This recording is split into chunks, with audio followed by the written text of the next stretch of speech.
Saudara, Amerika Serikat melancarkan gelombang serangan baru terhadap target-target Iran pada Minggu waktu setempat.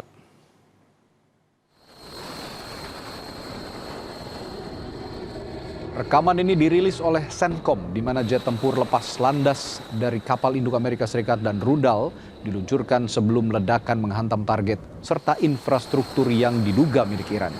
CENTCOM klaim telah menyerang puluhan target dan melemahkan kemampuan Iran untuk terus menyerang kapal internasional yang melewati Selat Hormuz. Pasukan Amerika juga telah disiagakan dan disiapkan untuk memastikan kebebasan navigasi tetap tersedia bagi pelayaran komersial.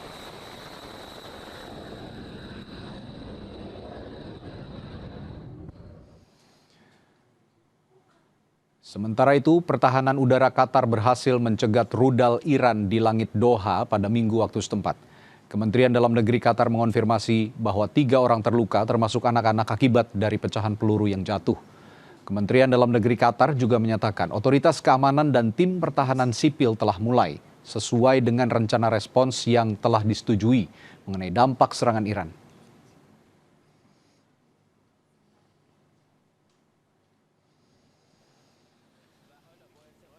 Korps Garda Revolusi Iran atau IRGC mengatakan ada sebuah kapal terkena tembakan peringatan di Selat Hormuz karena berusaha berlayar melalui jalur yang tidak diizinkan. Salah satu kapal yang diklaim IRGC telah membahayakan keamanan maritim dengan mematikan sistem dalamnya terkena tembakan peringatan dan dihentikan. Amerika Serikat menyerang Iran pada Minggu pagi waktu setempat sebagai tanggapan atas serangan yang menyebabkan kapal kontainer terbakar dan memaksa awaknya untuk meninggalkan kapal itu.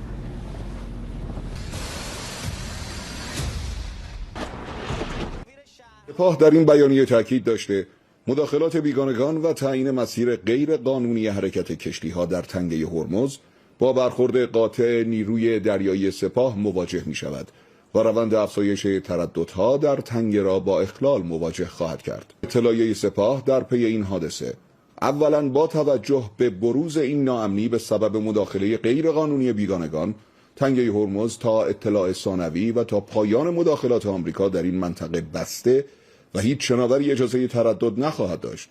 ثانیاً اگر دشمن متجاوز به بهانه این حادثه که خود مسبب آن بوده است خطایی کند و تجاوز جدیدی علیه ایران داشته باشد با شدت پاسخ داده خواهد شد و پایگاه‌های جدیدی از دشمن در منطقه مورد هدف قرار خواهد گرفت. Saudara, lagi dan lagi Selat Hormuz menjadi alat tawar dalam pertaruhan antara Iran dan Amerika Serikat. Lalu bagaimana keberlanjutan negosiasi di tengah perang yang kembali memanas antara keduanya? Untuk membahasnya, kita sudah bergabung dengan Fauzia Cempaka Timur, analis senior Indo-Pacific Strategic Intelligence, dan Evata Filomeno, dosen ilmu politik Universitas Udayana melalui sambungan virtual. Selamat malam Mbak Cempaka, Mas Evata. Selamat malam Mas Reddy.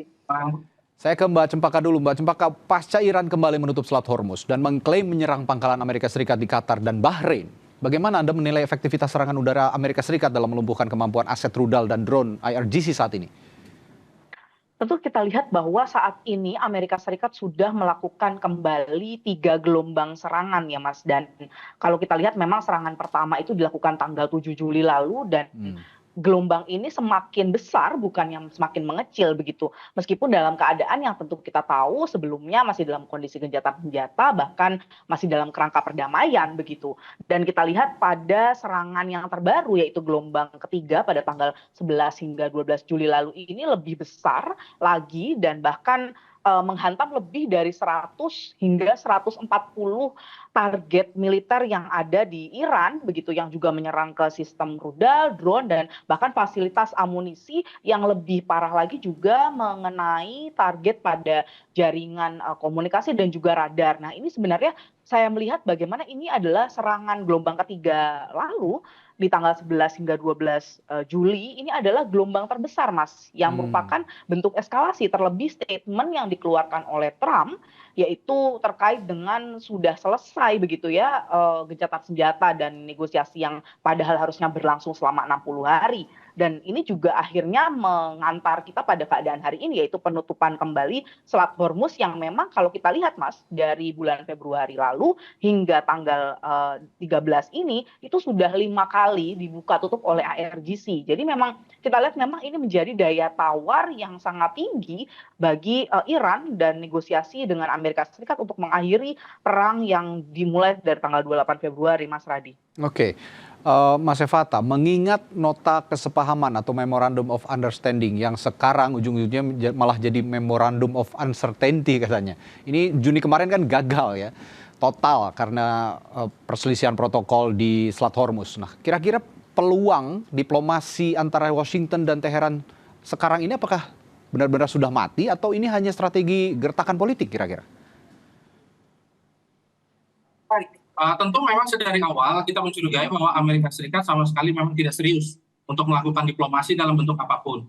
Hal ini disebabkan karena hegemoni Amerika akhirnya mengalami ujian yang cukup berat.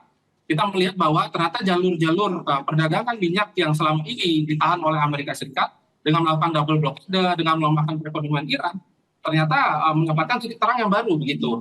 Hal tersebut terlihat dari ketika datangnya beberapa delegasi yang diutus oleh Rusia untuk membangun kembali pangkalan listrik yang berteknologi nuklir, dan juga nanti ke depannya ada kerjasama terkait dengan masalah perdagangan mengenai oil dengan Cina itu sendiri. Dan kita tahu bahwa sebenarnya Iran berupaya semaksimal mungkin untuk menahan agresivitas dari Amerika Serikat terkait dengan masalah perekonomian.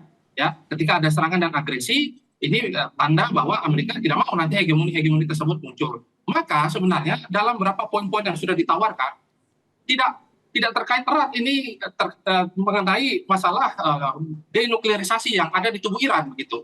Tetapi Amerika melakukan serangan untuk mempersiapkan relaksasi perekonomian akibat minyak yang selama ini diklaim oleh IRGC ditutup dalam beberapa waktu setempat waktu itu. Nah, maka Amerika melakukan serangan sebagai tanda bahwa kalau ingin melakukan diplomasi, lakukan saja diplomasi. Tidak usah menutup Selat Hormuz. Padahal sebenarnya serangan ini dimulai dari Amerika Serikat duluan, ya. Begitu juga dibalas oleh Iran, dan begini terus ceritanya. Maka kita bisa melihat keduanya bersama-sama untuk menyeimbangkan dan mengkalibrasi agar mereka berada pada titik yang cukup pelik ya, sehingga Amerika kita tahu bahwa dalam transaksi dolar ujung-ujungnya tetap menggunakan dolar Amerika begitu. Maka penjualan minyak itu tetap menggunakan dolar Amerika. Ini tentu sangat menguntungkan Amerika Serikat. Serangan terakhir itu terbukti memang sudah terprediksi bahwa mereka harus melakukan serangan. Oke, saya kembali ke Mbak Cempaka. Bicara soal peningkatan eskalasi pada minggu ini, kira-kira Mbak Cempaka, apakah ini menunjukkan bahwa Amerika Serikat di bawah komando Donald Trump sedang bersiap melakukan invasi darat yang lebih masif, atau ini murni strategi containment atau pembatasan militer saja? Kita tahu bahwa saat ini yang belum tercapai dari MOU, Memorandum of Uncertainty tadi kalau kata Mas Radi, adalah bahwa poin terkait Selat Hormuz kembali ke kondisi sebelum perang. Nah, ini yang belum tercapai karena kita juga tahu bagaimana Oman ini punya bahkan juga menawarkan 2 jalur pelayaran yang terpisah di Hormuz sebagai solusi teknis. Jadi ada yang lewat Oman dan ada yang bisa lewat Iran begitu. Namun Iran tentu masih menolaknya begitu. Dan kondisi yang ditawarkan Oman, yakni lewat Oman dan lewat Hormuz ini sebenarnya lewat Iran maksud saya, ini sebenarnya adalah kondisi awal sebelum terjadinya eskalasi perang di Februari lalu. Namun, dan ini tentu yang diinginkan oleh Amerika Serikat. Namun kondisi saat ini kalau kita lihat bahkan salah satu statement yang dikeluarkan oleh Galibaf adalah bahwa konteks terkait Hormuz ini lebih penting daripada nuklir. Bahkan statement ini sudah keluar yang artinya tidak ada negosiasi yang saat ini bisa dilakukan terkait kapal yang lewat. Jika memang Hormuz mau dibuka, maka harus lewat jalurnya Iran, jalur selatan begitu. Jadi dalam konteks ini tidak bisa lewat jalurnya Oman begitu. Nah, ini yang sebenarnya masih berbeda pendapat, sehingga kapal-kapal, kita tahu ada 3 kapal setidaknya sebelum eskalasi gelombang pertama hingga ketiga yang diserang, yaitu kapalnya dari Saudi dan juga Qatar dan dari Cyprus. Nah, ini 3 kapal ini Mas yang awalnya diserang lalu dieskalasi oleh Amerika Serikat. Jadi saya lihat bahwa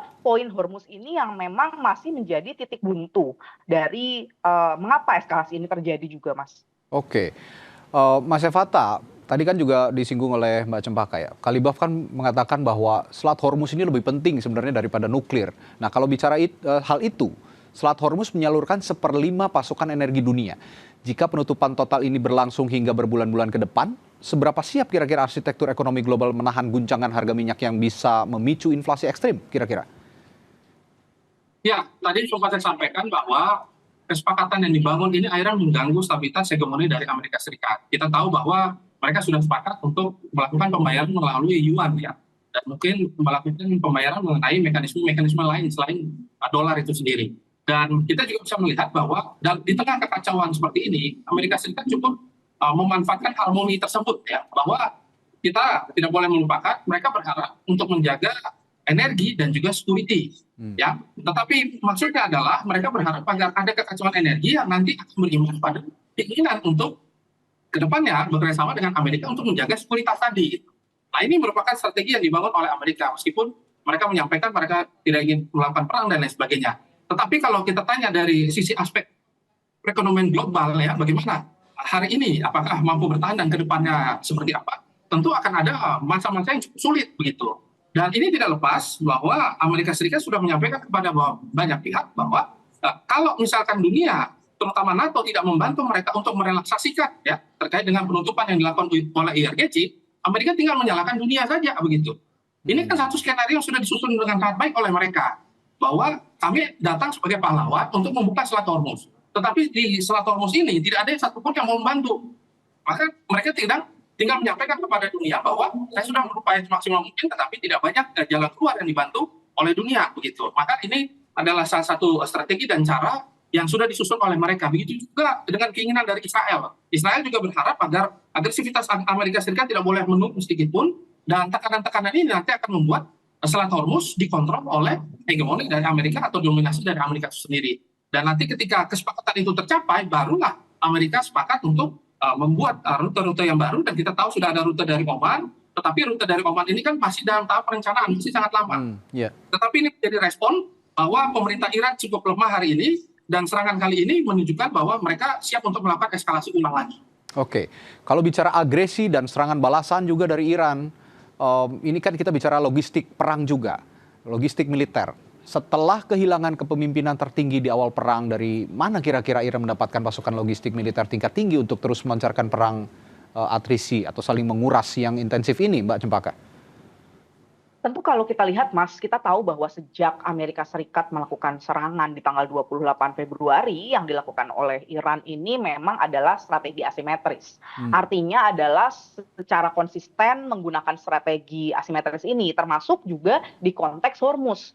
Ada yang kita tahu tentu namanya adalah sea denial begitu ya. Jadi sea denial di konteks laut, di konteks maritim ini tetap berbasis asimetris, di mana dia menggunakan kapal kecil, drone, rudal, dan anti kapal yang berbiaya rendah. Nah, ini sebenarnya akan terus menjadi strateginya Iran sendiri, Mas, dalam membalas Amerika Serikat dan melakukan retaliasi. Namun tentu kita tahu tujuan Iran ini adalah untuk memaksimalkan dampaknya yang tentu tidak hanya dibebankan pada Amerika Serikat saja, tapi juga untuk negara-negara Teluk. Dan kita lihat bagaimana memang sejak eskalasi yang lebih tinggi ini, reeskalasi kita menyebutnya, bahwa negara-negara Teluk dan Arab ini sudah mulai memberikan respon begitu, yang artinya memang yang akan dirugikan adalah negara-negara Arab dan Teluk, Mas. Betul. Nah, bicara negara-negara Teluk di Arab ini yang dirugikan tadi, saya ke Mas Evata terakhir. Ini kan negara-negara Arab di Teluk ini kan menjadi sasaran rudal balasan Iran juga karena menampung pangkalan militer Amerika Serikat. Nah, kira-kira bagaimana dilema politik negara-negara seperti Qatar, Uni Emirat Arab, dan Arab Saudi dalam memposisikan diri ke depan, Mas Evata? Ya, maka dalam kesempatan kali ini, Amerika akhirnya memimpin orkestrasi itu. Karena kalaupun Amerika tidak melakukan orkestrasi itu, Israel akan melakukannya begitu. Dan mungkin Israel akan melakukannya lebih parah daripada Amerika Serikat. Dan kita sudah tahu bahwa dalam kedukaan kemarin juga ada beberapa sindiran-sindiran yang dilakukan oleh Iran ya, dalam proses-proses tersebut. Dan ini menjadi tanda bahwa hubungan mereka ini masih panas dingin dengan negara-negara Teluk. Dan kita tahu bahwa dalam beberapa operasi-operasi yang sudah terjadi, operasi Desa Stok dan lain sebagainya, selalu ada kubu ya di negara-negara Arab yang mendukung agresivitas dari Amerika Serikat itu. Dan kita tahu bahwa musuh dari Iran ini kan begitu sangat banyak. Maka serangan-serangan yang dilakukan ini merupakan suatu hal yang sudah memang diprediksi, merupakan hal yang memang sudah dipersiapkan dengan sangat baik. Akan tetapi retaliasi dari Iran juga tentu tidak merupakan isapan jempol biasa gitu. Mereka juga melakukan regenerasi yang cukup masif. Tetapi dalam kondisi kedukaan dalam kondisi sekian ekonomi, maka mereka mengalami perlambatan regenerasi. Nah, perlambatan regenerasi ini dibaca oleh intelijen Amerika. Maka sebenarnya jalur intelijen yang disuplai kepada Donald Trump menyampaikan bahwa harus ada serangan begitu. Kalau tidak ada serangan, nanti kesulitan yang dihadapi ke depannya adalah mengenai masalah minyak yang sudah tidak terkontrol lagi oleh Amerika dan negara-negara Teluk itu sendiri. Saya lihat demikian. Baik. Terima kasih analisisnya, Fauzia Cempaka Timur, analis senior Indo-Pacific Strategic Intelligence, dan juga Mas Evata Filomeno, dosen ilmu politik Universitas Udayana di Sapa Indonesia Malam. Selamat malam, sampai jumpa lagi.